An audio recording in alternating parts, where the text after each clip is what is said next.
The moment I lifted my champagne glass, something small and white caught the light as it dissolved, and my breath stalled, not from fear exactly, but from the sudden weight of memory pressing against my ribs. Laughter swelled around me, the clink of glasses chimed like tiny bells, and my graduation banner fluttered gently above the garden. I looked across the table and saw my father's hand withdraw, just a fraction too quickly, his smile steady but his eyes searching mine. I stood, smiling, because that was the only way to keep my heart from spilling out where everyone could see it. I had worked so hard for this day. Years of late nights, borrowed textbooks, and quiet prayers whispered into the dark had led to this warm afternoon where the sky was clear and the food was plentiful. Friends from university chatted in bright clusters. Aunties and uncles praised the roast,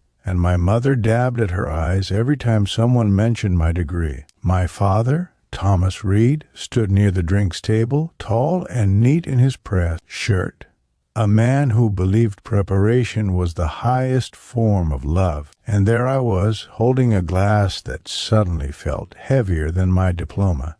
I didn't drink. I smiled wider, lifted the glass as if to toast, and felt the soft fizz tickle my nose. Then I spoke. Before we celebrate, I said, my voice steady enough to surprise me, I just want to thank everyone for being here. Heads turned. Attention gathered. My father's eyes widened just a touch, not with panic, but with something like concern. I kept smiling. This day means more to me than I can say. As I spoke, memories surfaced, small moments that had shaped me. My father waking early to drive me to school when the buses went on strike. His quiet habit of leaving notes in my lunch, never dramatic, just steady encouragement. He was not a man of grand speeches, but he believed in readiness. When I was a child, he packed extra jumpers just in case. When I learned to drive, he insisted on practice routes and calm breathing. When exams came, he stocked the pantry with fruit and herbal tea and said nothing more than, "You've done the work." The white powder swirled again as the bubbles rose. I knew my father too well to jump to the worst conclusion. He had never hurt anyone. He was careful to a fault. And yet, standing there, the part of me that had learned independence at university, learned to trust my own judgment, felt the tug of a boundary. I had to know, so I raised my glass a little higher, still smiling, and said, "Dad, could you come stand with me?" He did immediately. He always did. The crowd smiled, assuming this was a sweet moment. My father took his place beside me, his posture open, his hands visible, his face calm. I leaned slightly toward him and spoke softly for him alone.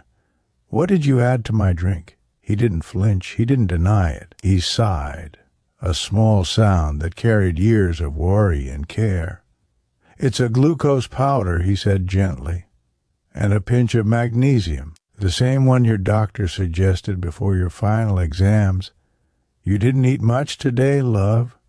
I didn't want you lightheaded." The truth settled like warm tea. Of course, earlier that morning, nerves had stolen my appetite. He'd noticed. He always noticed. My chest loosened, relief washing through me, followed by something deeper, gratitude tinged with the realization that love sometimes looks like quiet intervention, and boundaries sometimes need gentle words. I straightened and addressed everyone again. "I want to share something," I said, choosing honesty wrapped in kindness. "My dad just reminded me of something important. He looks after people. He always has." A ripple of fond laughter moved through the group. Today isn't just about finishing a degree. It's about the people who stood behind me while I learned to stand on my own.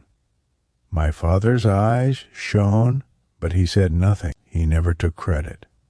I lowered the glass, set it aside without fuss, and asked for water instead. No one minded. Celebration shifted naturally, as it should, toward what mattered later. When the speeches ended and the cake was cut, I found my father near the lemon tree at the edge of the garden. The sun had begun to soften, painting the leaves gold. "Thank you," I said, "not just for the powder, but for everything behind it." He smiled. "You didn't need it." He replied, "You were steady already. I still appreciate the care," I said. "But next time ask me first." He nodded. "The simplest promise. I will." We stood there for a moment, watching my mother laugh with my friends. I thought about how growing up doesn't mean outgrowing care. It means learning how to receive it with voice and grace. My father had trusted me enough to tell the truth.